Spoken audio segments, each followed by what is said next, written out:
Hey, what's up? This is Steve Cardenas, aka Rocky the Red Power Ranger, and Jeff Barrazzo, Trent Fernandez Mercer from Battle Thunder, and you are watching Team Venom Media.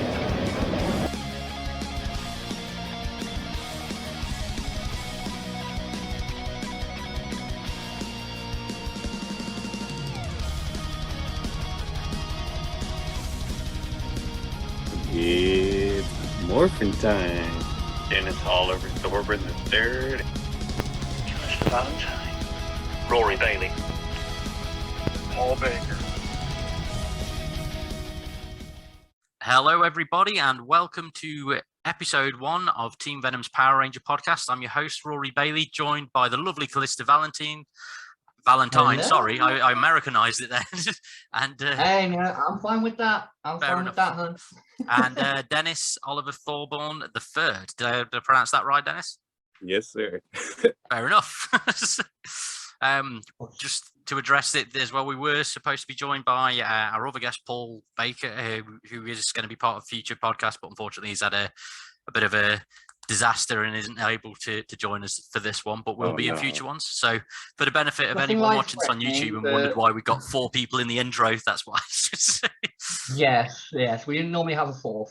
We're 1 ranger down. Oh, no. Next time. Indeed. Exactly. So for first episode, I figured we may as well talk about ourselves, what got us into the show and things like that. Oh yeah. So obviously, I'm going to do a bit of a cheap plug now. So my name's Rory Bailey. If you've been following the YouTube channel or anything like that, then you'll know me as the host of many of the Team Venom podcasts, as well as the author of the comic book series The Suit, which I've got too many issues out of already. And I've also just started work on a wrestling comic book called Leighton Cole Anthology of the Lost, which is for one of the top British wrestlers' matches that have never been committed to film, which has been turned into comic book form. So yeah, and then Calista, I know you've got your own YouTube channel doing all reviews, so if you tell us about that. Yes. Cool. I started back in January. Been chugging along quite well so far. I cover a lot of issues on there. I cover my transgender journey because I myself am transgender. But the main thing of the channel is reviews of action figures. I cover everything from Power Rangers over here to Transformers, Aliens, Predators, you name it, I cover it. Ooh. I also do gameplay on Twitch. I do that normally on Sundays, Monday, Wednesday, and Friday. I play different games, shooters, things like that. So if you want to pop along, feel free. It's always there. Okay, and Dennis, what sort of stuff do you want to plug for yourself, man? Oh man, well of course. I mean, the whole reason I'm here is because we all got in touch via the Power Ranger group on Facebook, so I know we all have that in common. And also, as you could probably see behind me, I'm actually in a little studio I have in my house. I'm a musician. I one thing we have in common, Rory, is I play bass as well. I think I told you that. And so this is where a lot of the magic happens. Do I sense a collaboration on a cover of the Power Rangers theme tune coming along in the Oh, I hadn't considered it, but yes. Cool. Oh wow, that'd be so fun. Idea number 1. So yeah, nothing other than maybe some tracks I'm working on at the moment. Nothing else specific to plug, but hopefully soon. Awesome. Fair enough. Well, obviously we're all here because we're all big fans of Power Rangers and whatnot, and I just figured because we're going to be starting off at the beginning, I thought we may as well talk about what got us into the show. Personally, as I think it would have been 6 or 7 when the series was announced, and over in the UK there was a hell of a lot of hype for it. It was on lots of different news channels, and I can genuinely remember seeing all these promo shoots of like the Rangers maskless and on like certain news channels where it was saying, "Oh, this new series is starting." And that sort of stuff doesn't happen these days for TV programs, but back then they made a huge deal of it, and I've ended up watching virtually every episode of Mighty Morphin, and then Zeo, and then Turbo, and then dropping off at that point. And it was great. So it's down since day one, basically. So yeah, and yourselves, Calista, how? Same here. That's kind of similar to me. I mean, I was 10 in '94 when the show kind of really hit. And I was quite lucky to be one of those kids on the street that had Sky TV. And they would show episodes of it about 7:30 in the morning, right before I was due to go to school. That was literally how my parents used to get me up to go to school, was you're going to miss Power Rangers. Yeah, Power Rangers is on. Oh, run down the stairs, So that was kind of how I got into it. So very much like you, I've been in it from the beginning. I kind of dropped off round about halfway through Zeo, mainly because I was a little bit older, had kind of more going on in life, and I kind of fell away from it. But in years since, I've gone back to it and rewatched the whole lot and been like, I love it just as much as I did then. Yeah. So. Fair enough. And Dennis, yourself? Oh, very similar to you guys, actually. Only I think, obviously, with the time difference, with guys catching it first thing in the morning, it was the first thing I looked forward to. I was rushing home from school to make sure. I was very upset if I missed, if for whatever reason I couldn't get home right away after school to make sure I got Power Rangers. But yeah, same thing from the very beginning, and probably I'd have to admit, pretty much a solid fan up through. Probably same thing with you guys. Probably Zeo Turbo was right around the time that again. Yeah. By then it was getting into high school time and probably a little bit older and a lot more things going on and hormones kicking in, other things become more prevalent. Like Power Rangers, what? There's person. Ooh. Yeah, but then also similar to you though, I also then just recently started picking up back up again. It was again just like good old times. Oh yeah, I mean the thing that really kind of switched me back onto Power Rangers was I got Netflix and they were showing all the seasons. Yeah. And I was like, I'll watch Mighty Morphin and I'll just see where it goes from there. And then I got like halfway through Lost Galaxy. I was like, I've watched this for like 3 weeks straight. Oh my god, I need a bit of a break. And then of course the Power Rangers Battle for the Grid video game came out. Because I'm a gamer, I got that and I was like, I'm not taking a break from Power Rangers. I'm not watching the show, I'm playing the game. I'm still there with it. So allow you to enjoy it in a different way. That's what made the game so fun. That game is an amazing game. So old school arcadey type game. Like the old fighter games. Oh, definitely. I personally, I got back into it because from doing the Team Venom thing, I had press access to a Showmasters convention in London a few years back, 2014, and David Yost was there as well as Paul Schreier, and and so at the time I hadn't watched it for a while, but I basically I was like, my inner child is not going to let me pass up the opportunity to meet David Yost and all this sort of stuff. And that's the only photo shoot that I actually paid for there, because with the press, I was going up to the counters and interviewing people, but I was like, no, I did that. And I was like first in line and got my photo with Billy. And cool. But because we were doing a road trip to it, it was like a 3-hour journey because of picking up friends and such in the car. I was the guy that did the mix for the mix CD for the journey, and I obviously downloaded all the old classic Ron Wasserman Power Rangers tunes and stuff off, and I hadn't listened to it when I was doing the mixtape. It was just like it got all like the Go Green Ranger Go shit and the 541, which is absolutely awesome. And yes, I agree. Yeah, so we would like 3 hours down a motorway, and by the end of it I was like, I really want to watch some. And then we were in the hotel afterwards, and we ended up watching, instead of going out and going on the town in London, which we planned to, I was like, come on, there's Netflix on this thing, because we were in a fancy hotel, it already had Netflix on there.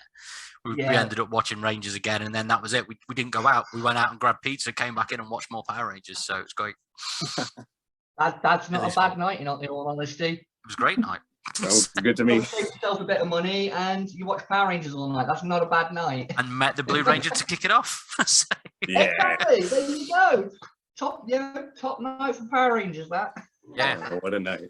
Indeed, and now I've got the bonus now with my son's a massive fan as well. So oh, that's the best. Indeed. So now I've got a very good excuse to watch it all the time. I've tried watching it with my daughter a couple of times. Yeah. And she's liked it, but it's not something she actively sets out to watch. Like if we're flicking through Netflix, I'm like, "Do you want Power Rangers on? Well, I want it on. Oh, okay, let's watch it then." You know, it's that kind of thing. So she's got a passing curiosity, but I'm hoping to encourage it because she's really into anime. So if I show her the original footage, it might spark her interest. Oh, that original footage is amazing. Exactly, the original Sentai stuff. We were talking about it earlier. Yeah, yeah. I mean, That Zoe Ranger I'm stuff. going to show her some of that and say, "This. If you don't like the original Power Rangers, check this out." Yeah, yeah, that is great. Just for that little kid with the elf ears running around yelling, "Bye!" That's what we need. So, Yes. Dennis, what got you back in? You know what? Once again, I probably have to say similar to you guys, probably Netflix, just because it allowed me to watch the originals over again. But then because it had all the other series, it just kind of allowed me to keep going. And so before long, I'd gotten past episodes like, "Oh, I remember watching this one." And then it got to the point where it was all new. And so that's what made it even more interesting. Because I think, to be honest with you, one of the things that kind of I was maybe a little reluctant to jump back in, only because I was never really sure. Okay, you've got all these other series that have come since I started watching it.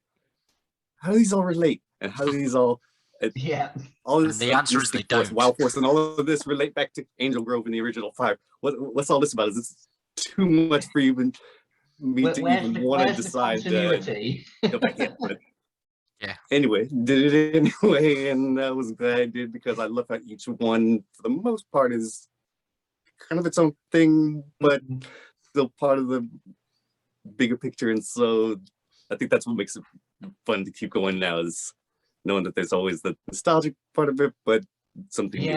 Yeah. I mean, me and Rory were talking about it earlier, the sort of kind of crossover, but not really a crossover, that Beast Morphers did, where they brought back the original Morphing Rangers and Dino Charge and a couple of other teams. And it was like, that's a nice premise. I kind of like where this is going. And then it ended on that season. It was just like, oh, okay. I wanted more from this, but I liked what I got. So it hits the right nostalgia buttons exactly as it should.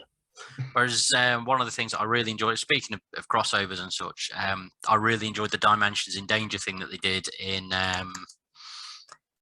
Ninja Steel. That's it. My brain didn't want to remember where it tied in with Soul of the Dragon graphic novel and did the whole thing of Tommy's got his kid with Cat and the Master Morpher and conflict between forms. That was awesome. And that was basically, that episode read like a love letter to Jason David Frank, essentially. Oh, yeah. Had all the other guys in there for nostalgic factor, but it was the Jason David Frank show for the majority of that episode, and it was awesome.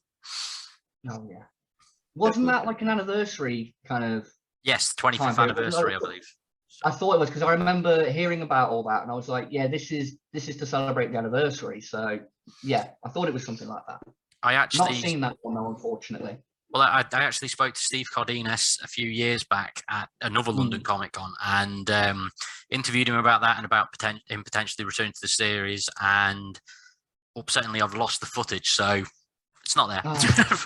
But obviously, I saw Steve recently as well, and he was kind enough to record that opening that we've got for the beginning of this episode as well. So you know, that was cool. Technically friend of the show now by default, him and Jeff Pratt. So there we go. Oh, exactly. But he mentioned about going back into it back then, and was saying that he'd been contacted about something, but he couldn't really talk about it. And it's like, well, if you can't really talk about it, that means you're doing it. So, exactly. Yeah. NDA. Yeah.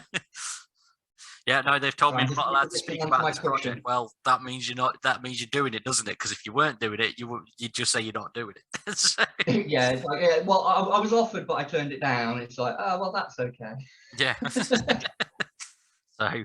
So yeah, but yeah, so we're all big fans of Power Rangers, mainly like the Zordon era more than anything, I'd say, because definitely like the points where you guys have said about where you've got to and such, that's been the thread for the majority of it is Zordon, and which is a good way to announce that we've got a special guest on Tuesday. Yes, that's right. So David Fielding, who played Zordon, will actually be joining us for an episode, which is awesome. And now that we've put it in here, if he changes his mind, it's not gonna look good for him. Yeah, exactly. We've So, announced you know, it. He can't change his mind. No take backs. yeah, can't back out now. Once it's on YouTube, It's out you've got there. to stick to it. That's it. So, but I'm really looking forward to it because obviously Oh, I definitely am. he's the I'm guy that got them all rattling my together in the brain program. questions. Oh yeah. Nice. I mean, to get the head guy, literally, yeah. you know, it's just as a first guest, I think that's brilliant for not just Literally for the reason we're all here. Indeed. Yeah, exactly. You know. Exactly. So Yeah. I'm The first heroic voice you hear on the opening is Zordon's and such and everything, isn't it? So it's the yeah. So yeah, no, that's awesome. And so keeping in mind with the original series and such, I know Dennis, you were a fan of a lot of the weaponry and such that they used. Oh yeah. What was your favorite episode that showcased all that? You know what? I'm ashamed that I can't tell you which exact one. Should be able to name it, but whatever that first episode was where you heard them say, all right, let's bring them together. The first time they put them all together, because up until then we had gotten used to them using their weapons individually, and in which they were all kind of unique to their Ranger color and their personality. Yeah, and the Ranger all, Mega Blaster. Sort of put them, kind of distinguish them. But then wow, they're putting all weapons together. It was almost like a Zord in itself. It was like, it was. I'd have to say that was weapons wise. That was probably the first big breakthrough for me. Fair enough. Well, I was about kind of mirroring that. I would have to say with the weapons coming together, whenever that happened in an episode where they didn't have to form the Megazord, I actually preferred to see that pop up more than the Megazord being formed, because it was like that happened so often you got used to seeing it. Yeah, it's a rare treat to not have the Mega giant Blaster. file. It was like, oh yeah, bringing out the big guns. Here they go. It was just that moment in the show, like, yeah, come on. Yeah, this is over. Yeah, it's like, oh yeah, episode finishing. One of the Pops.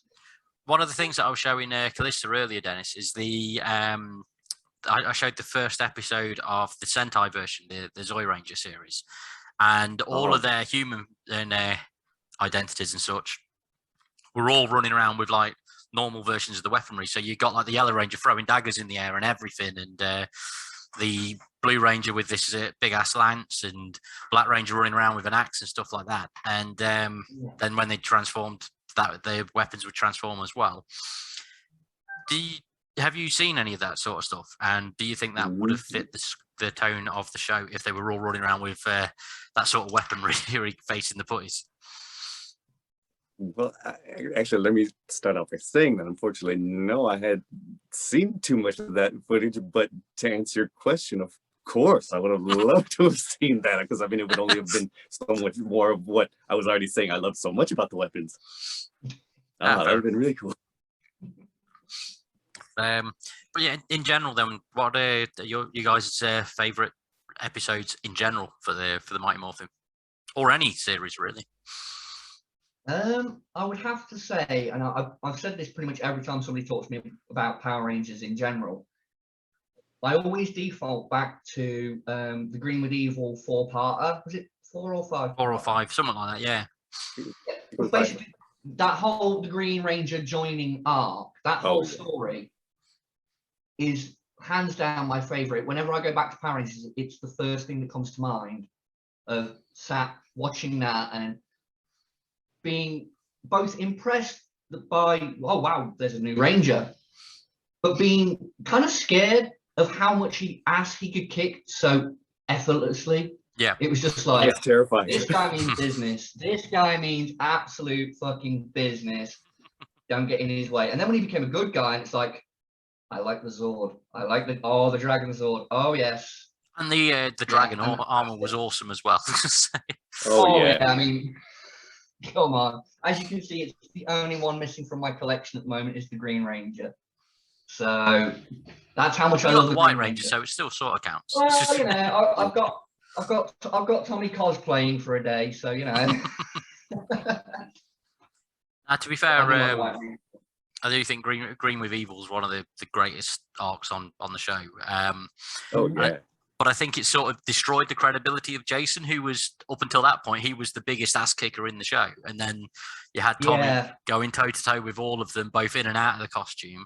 And then when he came on, I think that's sort of what devalued the Red Ranger a little bit, to the point where when Rocky comes aboard as the second Red Ranger, the Red Ranger's more of an afterthought. And for the first season, he was and the White the Ranger guy. was put in charge as well. Yeah, exactly. Yeah, and it was just that thing of like, you could tell that they sort of shot themselves in the foot by going, right, here's Tommy, he's overpowered as fuck, and he's just going to beat you all. And so now good luck forming some credibility for being the top guy after this, Jason. Yeah, but then they threw in the green candle because they were like, oh, we need to correct that mistake. Let's depower him. And then gave the power to like Jason, which was awesome. Because then they boosted him back up, and then they went, we're taking it off you again, mate. Yeah. Oh man. I did think it was a bit of a dick move by Zordon. It's like, yes, there's a new Ranger joining the team. Oh wait, he's also the leader. It's like, please welcome your new leader, guys. So the Jason's like, what? Everyone else is like clapping, and he's there like, motherfucker, please. He's that mortified. He goes full Samuel L. Jackson. Motherfucker, what? It's like that thing of like he got, when they re-recruited Jason later for Zeo and such. It was just like, right now he's overpowered, but he knows he's in line behind Tommy still. Yeah. So yeah, Gold Ranger was cool though. It was an awesome design, to be fair. So what's your favorite episode then, Dennis? Oh man, I mean, I definitely agree with you on the Green with Evil ones, but I'd probably say my first real favorite episode is probably the Happy Birthday Zach one, with the Rangers going up against the evil night monster. Yes. I remember I was going to watch that one last night. That one was cool. Yes. I think mainly because it was I think because of the original 5, probably Black Ranger was my favorite, so that was obviously the Black Ranger episode. So definitely better to say one of my first early favorites. Oh, there you go. Power Axe and everything. Very cool. The Black Ranger was awesome, and I loved when they gave him the like, fun fact, when he had the dragon shield and such. That was footage from Japan and filmed by the Zoe Ranger guys, but never used for Zoe Ranger. It was filmed purely for Mighty Morphin, which I think is cool. And they were just like, yeah, the Black Ranger's that popular over there. We need to put the dragon shield on him, just because it's going to look cool. And but you can't use it, Japan. Sorry. Weird little thing that ties into that is with the Lightning Collection figures. Yeah. They actually released the Black Ranger with the Dragon Shield and everything. Oh, nice. First, before they released this one. Oh, wow. So I was just like, it was in one episode. I get the nostalgia feel for it, but should we not have had that one first? But still, it's cool. I might try and pick it up. I might not. I don't know. Out of curiosity, the lightning figures that you've got there on display, do their weapons combine like the old toys did? Oh, nice. Yes, they do. You can clip them all together. I don't know how well I'll be able to show it, but if you look on the back of the Pink Ranger's bow, there's actually all the clips for like the lance and stuff to go. And Billy's power lance, you get 2 versions of it. You get a full version. Oh, and then the separate dagger things. Go to the blaster. Yeah. Cool. Ah, nice. They do all combine. There we go. Aye, fair enough. Well, another thing about the Black Ranger too, I definitely like his fighting style. Yes, the hip yeah, that was awesome, to be fair. And then dance into it, that was cool.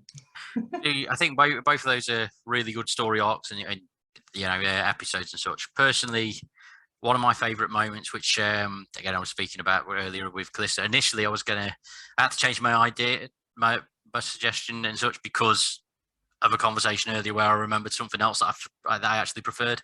So originally I was going to say it was the Return of the Old Friend when Tommy comes back and saves all the parents from being captured by Rita, and where the Rangers have all handed the coins over to Goldar, and he just literally gets powered up by Zordon and then just beats the snot out of everyone on the screen for a whole 30 minutes and then saves everyone. But then we were talking about Lord Zedd because of Lord Zedd coming back to Dino Fury. Is it Dino Fury the current series? Dino Fury, yeah. Yes. Yeah, that's the latest one, yeah. Yeah, so they, like Lord Zedd's, the news of Lord Zedd returning was broken earlier this week, and we were on about how when Lord Zedd turned up for the second season of Mighty Morphin, he was like the ultimate badass, and I'd forgotten how much I actually loved that. So that's going to my #1 spot now, just purely because he turned up, he messed everything up. They had to regroup, they had to get new Zords. They couldn't cope with what they already had. He made them all level up and stuff.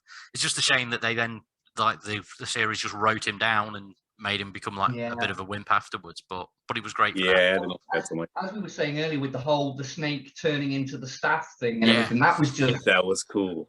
that is burned into my memory. Every time I think of Lord Zedd, that is the first thing that comes to mind, is him sitting on the throne with that snake going around him. Yeah, Jack turns into the staff. It was like, holy shit. this Rio was bad, this guy's worse, you know. Cool. So yeah, I can definitely side you on that one as well. Well, what are the other things? I'm actually glad you mentioned that one, because one, if I might mention when one last thing about when Zedd shows up is I think so many people talk about how, and I see so many memes and so many different things about how the Tommy episodes gave people so much anxiety, but I swear I don't think anything was. Still, my reaction to seeing the original Zords get destroyed was like, I couldn't believe that. I couldn't believe that was happening. One of my friends sat and watched that episode with me on Saturday morning, and she was actually crying. Yeah. Wow. When the Zords started falling apart and falling back into the earth, and she was sat there. I was like, "Are you crying?" She's like, "I'm really sad." That was my reaction then, and it's my reaction when I watch it now. Yeah. The Mastodon struggling and everything. Oh. Yeah. Why am I feeling feelings for a robot? Yeah, exactly. It's a giant mech. Shouldn't be this emotional about it. Of course, you can't get the Thunder Zords until you go through that, so it is what it is. Silver linings and all that. Yeah. When further shows like the Jason demotion, because they're like the Thunder Zords could combine with everything and ignore his Zord. So his Zord's just running around on its own, like, while everything else is doing stuff. Yeah. But yeah. So, well, the next thing I've got to ask you both, although I know one of the answers because you've already said it. I was going to ask what your favourite Rangers are, which Dennis, I know yours is obviously the Black Ranger, but is there anyone else that would be a contender for after Zach went? Oh man, I mean, I'd have to say of the original ones, probably the Black one. I mean, when you start getting into some of the other series, I mean, like we mentioned a second ago with Jason, I mean, huge fan of the Gold Ranger. And then I think as we get into some of these later series, I think it all kind of I don't know, because of a lot of them just being like kind of one season and then you move on to something else. You don't really have the time to develop that attachment to some of them like you did earlier on. So I kind of have to say, after the Black Ranger, the only one that really kind of a special place for me is the gold one. Fair enough. Love the Zord too. Pure Midas. Yeah, to be fair, Pyramids was awesome. I think the Zeo's Zords were great and everything, but they were blatantly just guys in suits for the most part, where they were just like the guys with the helmet shape design on the chest, weren't they? And then Pyramidas came on, and it was just like this epic fucking pyramid that just took out half the earth with one blast and everything. That was awesome. So, exactly. So I'd have to say, me personally, I kind of have 3 top Rangers. Okay. Obviously, as I spoke earlier, sort of green/white. Basically, any Ranger that was Tommy, that's one of my favourites. Oh yeah. because I'm a fan of Tommy as a character. I literally watched Dino Thunder when it came out because they said Jason David Frank was back. I was like, yeah, I'm in. So yeah, I'm there. Yeah. Second, I'd have to say would be Kimberly the Pink Ranger, and I think that's because keeping kind of a girly side of me kind of secret for a very, very, very long time, that was my outlet. You know, being, you know, the Pink Ranger was kind of my little girly expression. So I can like that because it's a ranger. Yeah. I don't have to make any more excuses. After that, I'd have to say the Blue Ranger, purely because I think Billy, over all the other Rangers, had the most character growth up until he left. Yeah. You know, he went from this shy, nerdy kid who really couldn't fight his way out of a paper bag, wearing like dungarees and t-shirts. Yeah, he's dungaroos. And stuff. Yeah, and then you get to like Zeo, and he's wearing like polo necks, and he's got rid of the glasses, and he does his hair, and he's basically he's carrying the more team as well, outspoken. but from the command center as well throughout Zeo too, which was awesome. Yeah, exactly. Say You know, that leadership potential. Yeah, exactly. I think he had the most character growth out of all the other characters. yeah. Probably No, one, I because he I'll agree with that. was serving, and two, because he was more background and less episodes focused on him. You could make small changes over time, and he became a much more grown up and more believable character by the time he left. Yeah. So that's kind of why he's on my list. Nah, fair enough. I mean, if we're gonna go, I'll stick with 3 because of you setting that. So Jason David Frank as Tommy gets number 1 just by default because longevity and the amount of times he's come back, and purely like you say, the Green with Evil story arc was fantastic, and that was the first thing where you were actually like, oh crap, the Rangers can lose. They can actually lose now because they won in every single fight up until that point. And this was, now, you know, it's a bad time to be a Ranger when he's running around. So, and then he switched over. As you say, they literally went, this is your new leader now that he's got the White Ranger powers and everything and all that. And then throughout Zeo and Turbo, he was consistently great. And then when they did Dino Thunder and brought him back in that, he was perfect in that role too. So, yeah, Tommy gets number 1. Well, this is very similar to yours, actually, Calista. Billy, because Billy, like you say, he had the growth. He did that. Plus, the way he got right out the storyline was he's rapidly aging for some reason, but he gets to go and live underwater with some aliens. So why not? That is the dream as a kid. You want some hot alien to take you to go and live underwater. So sign me up. Yeah, and then I'll follow that up with Johnny Young Bosch Adam, because I actually really like that character.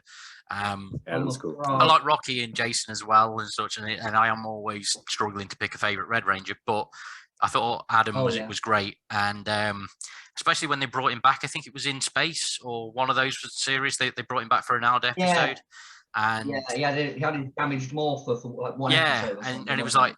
His morpher doesn't work, which was the reason for them having to change from Mighty Morphin to Zeo anyway, because they were all damaged. So we still had that damaged one, and he was like, well, I'm not going to just let you, be a Ranger down and stuff if I can help. And so he like forced himself to go and do that and put himself at great risk, and thought that was a really good way to bring one of the old ones back into the show. But it was also the thing that Johnny Young Bosch is also legitimately an ass-kicking karate dude. So same as JDF, like in martial arts, the pair of them are awesome, and that just adds a lot of weight and gravitas to their roles when you're seeing them sparring and you think they can actually do that. That's awesome. So Well, one little side note that I know about Danny Young Bosch was that he actually provided the voice of is it Nero in Devil May Cry 5. Did he really? Oh, nice. Yeah, I played the entire game, and it wasn't until the credits were rolling. Yep. As they were going, I was like, where do I know that name from? Then I started watching Power Rangers later in the night, and I was like, that's where I know that name from. I wouldn't have thought it was him. Like, he sounds so different, you would not think it's him. So that's just a little sort of side note that I know. Very cool. Okay, well, we'll wrap this up because we've been going for a good 40 minutes or thereabouts in the Zoom chat. I think this has been a fine first episode. Paul, you were sorely Pretty missed. cool meeting you guys. Cool meeting you too, man. And it's been great having you on there. Great to collaborate with you, Calista, as well. So thank you both very much, and we'll see. And thank you everyone that's watching. Please like, subscribe, and all that. And we'll see you all later on in the week for Zordon.